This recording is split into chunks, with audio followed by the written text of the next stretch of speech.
Buenos días. El día de hoy, Daniela, Paula y mi persona Carol, venimos con un análisis respecto al legado de la Comisión para el Esclarecimiento de la Verdad, la Convivencia y la No Repetición bajo los conceptos de la paradoja del EDRAC y de los triángulos del conflicto, de la violencia y de paz con Galtung, respecto al acuerdo de paz firmado por las FARC y el presidente Santos en el año 2016.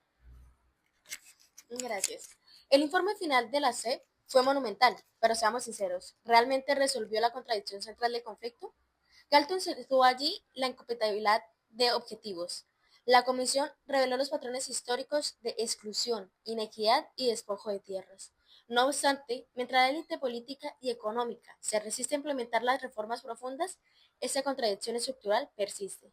La verdad está ahí, pero la voluntad política para desmantelar la causa de la raíz, esa brecha económica y social, es la gran ausente.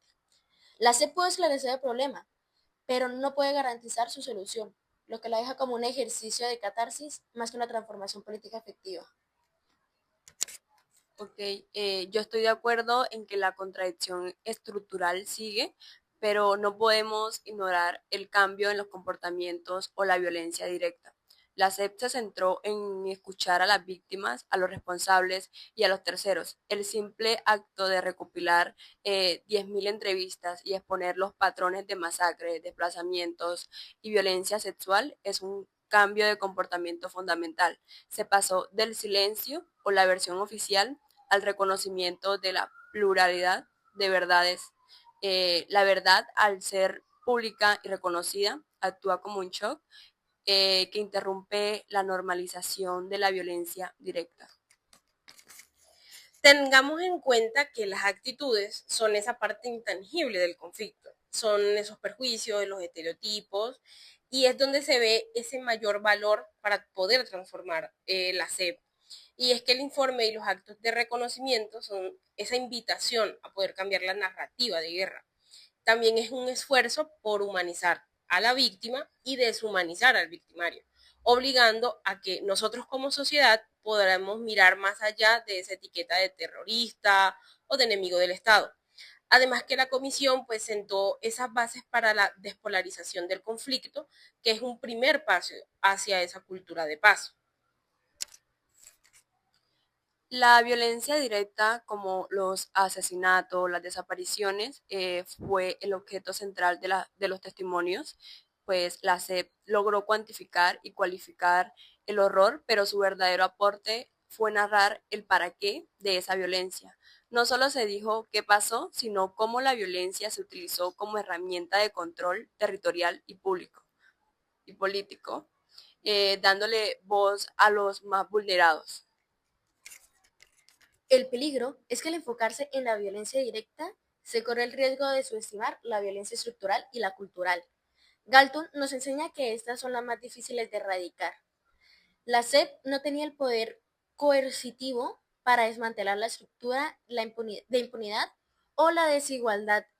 Sus recomendaciones, sin un compromiso político firme para distribuir la tierra o reformar el sistema político, pueden ser ignorados, permitiendo que la violencia estructural se reproduzca cíclicamente. ¿Y cuánta violencia cultural persiste realmente? Me refiero a las actitudes que justifican la guerra, como el militarismo, el machismo o la idea de que la venganza es justicia. El informe es un contrapeso, pero la polarización de la opinión pública demuestra que la justificación cultural de la violencia sigue viva en amplios sectores. El informe, pues además que ser un puente de verdad, también expone la violencia directa. La CEP en este caso pues obligó a la sociedad a poder confrontar las justificaciones de una violencia cultural.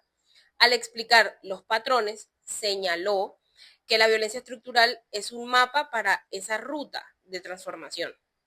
Tengamos en cuenta que el mandato de la CEP no era como tal judicial, sino que por su objetivo, pues principalmente no era como la paz negativa, que es la simple ausencia de una guerra armada, sino que la apuesta de ellos era por una paz positiva, que implica tanto la construcción de justicia social y convivencia, sino que también el énfasis en la no repetición apunta directamente a crear esa cultura de paz donde se resuelvan los conflictos por medio de un diálogo.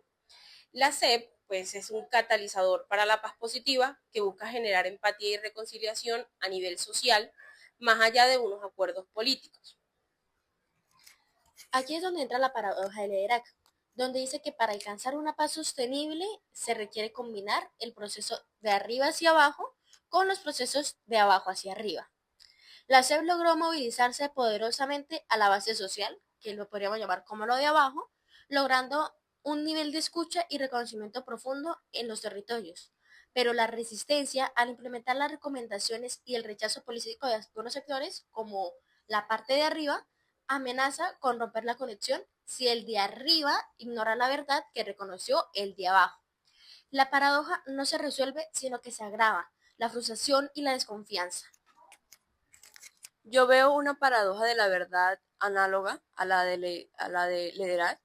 Para ser transformadora debe ser dolorosa, que es confrontar la impunidad, y a la vez esperanzadora, que permite la convivencia. La SEP logró ambas cosas, pero el costo fue alto. La verdad revelada es profundamente incómoda para muchos. El verdadero legado de la comisión dependerá de si la sociedad es capaz de sostener esa tensión entre el dolor del pasado y la promesa del futuro. Compañeras, en resumen, la Comisión de la Verdad es un mecanismo extrajudicial. Fue una herramienta fundamental para poder atacar una violencia cultural y directa, pero también para poder identificar esa violencia estructural, que se abrió puerta hacia una paz positiva. Sin embargo, la paradoja de Lederach nos recuerda que la paz es un esfuerzo continuo, que la verdad pues ya está en manos de la sociedad y que ahora el resto de los líderes y de las instituciones en todos los niveles deben actuar en consecuencia de ello. Bueno, esto fue todo, así que muchas gracias.